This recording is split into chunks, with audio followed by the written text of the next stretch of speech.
Hello everybody and welcome back to our channel. We are Brigade of Beings, a diagnosed dissociative identity disorder system. My name is Atlas and this video is all about not knowing who's fronting.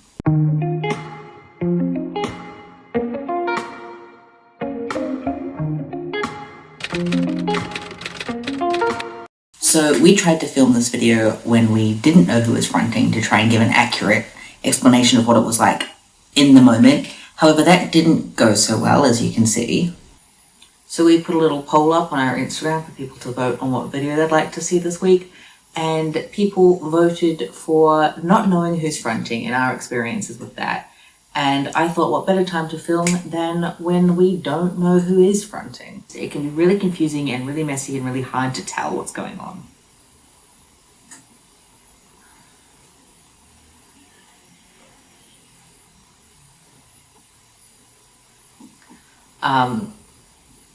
So one of the ways that we help work through that is we either, if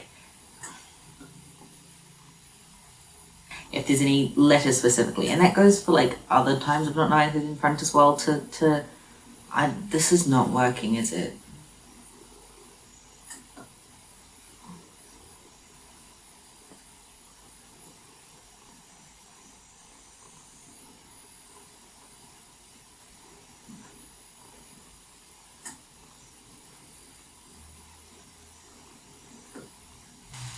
So now that I am a bit more put together and I know who I am and I'm more grounded, I want to talk about what it's like, because I still remember what it is like, although not as clearly as when I know who I am.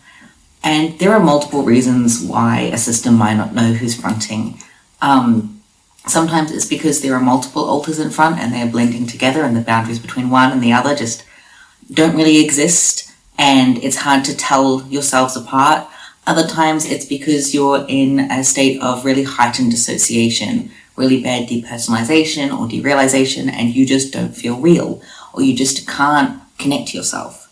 Sometimes it's because there's amnesia in play and you are unable to recall facts about yourself, be that facts about the body or facts about yourself as an alter.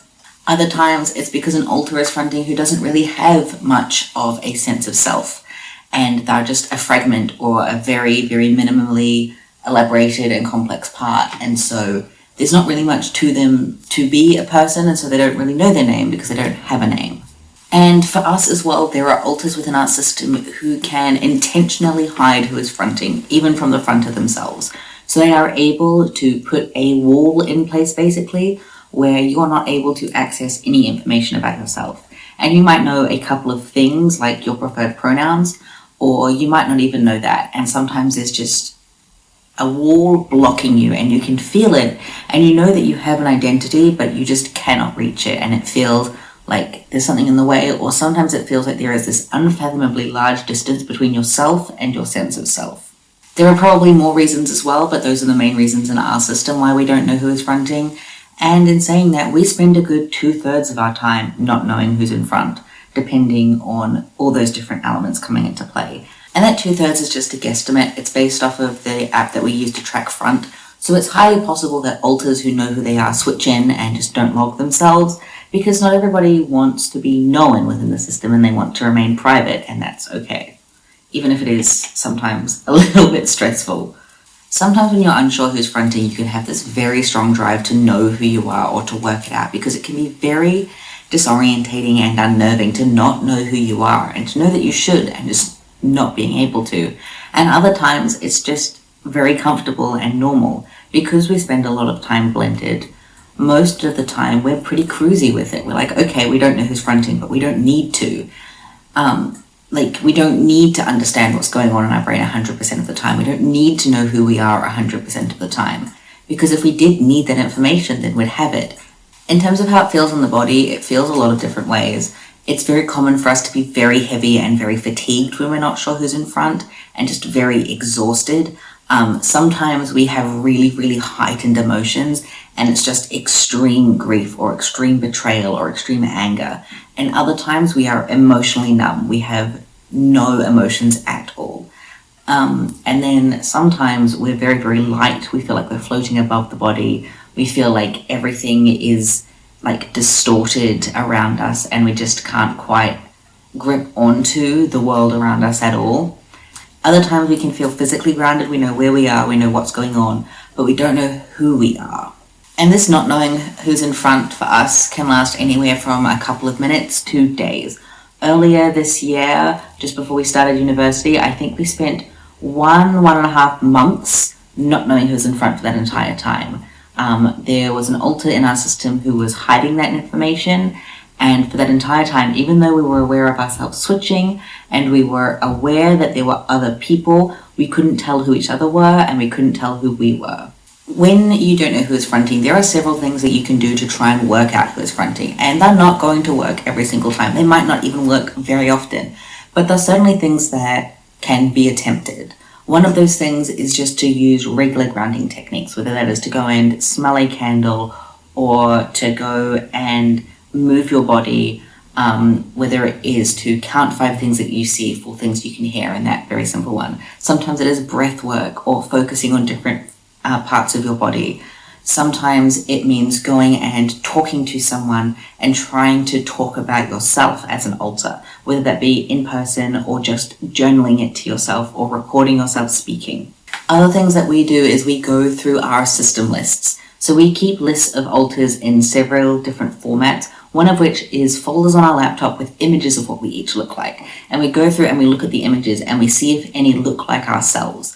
And then once we find one who looks like ourselves, we then try and recall what we know about them. And if those memories come very easily, if that information comes very easily and it feels authentic to ourselves, then we just kind of guess that might be who we are at a given time. And sometimes that guess is wrong, but it does tend to be more correct than just guessing without using any visual prompts.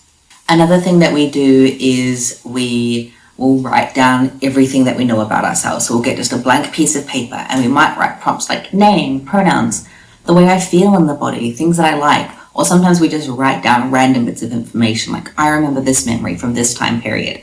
And we just write down everything we can recall about ourselves in that moment, even if we don't know what our name is. And we just try and build that information, and then we match that information to system lists where we have like written about specific alters, and we try to match that up and go, yes, this feels right, or no, that doesn't feel right. And sometimes it's like, maybe I'm just not one alter at this time and it's all mixed together, and you just have to kind of ride that out. Or you can use things like front triggers, but only use this with permission, to try and specifically trigger an alter to front and to specifically ground them into the body, whether that is specific music or a specific clothing item or using their name or something like that to ground one alter into the body when there are multiple blending together. And again, that doesn't always work, but sometimes it can. And the final tip for working out who is fronting is to try and draw yourself. And if you're not particularly creative or able to draw like we are, you can use things like The Sims or Pit Crews to create a image. But if you are good at drawing yourself, you can try and sketch yourself and sketch your features. And then again, match that up to images that you have of different alters and see who you look like the most. But at the end of the day, DID is a covert disorder, primarily. Not all the time, but primarily. And that means that it can be hidden from the system itself. And even after system discovery, it means that it can still be hidden from you. And sometimes that means hiding your own identity. And that can be really hard to comprehend because you're like, well, I know I'm a system now. I have this information on all these alters. I have this information on myself as an alter, but I don't know what that information is. And it can be very strange. And even 4 years into DID specific treatment, we still get blended. We still lose ourselves. And that's okay. It's just part of what systemhood is like for us. There are some systems who never experience blending. There are some systems who always know who is fronting. And there are other systems who might hardly ever know who is fronting. And external people might be the only ones who can tell. Or there might be gatekeepers who are the only ones who can tell who are fronting. It's all going to differ system to system, and that's okay. Each system's presentation is unique to them and their experiences. We would love to hear more about other people's experiences with not knowing who's fronting in the comments. If you have any tips or tricks to help work out who's fronting that we didn't mention in this video, please feel free to drop them down below as well. I have loved making this video for you all. I will see you next time. Stay hydrated, sated, and caffeinated. Goodbye.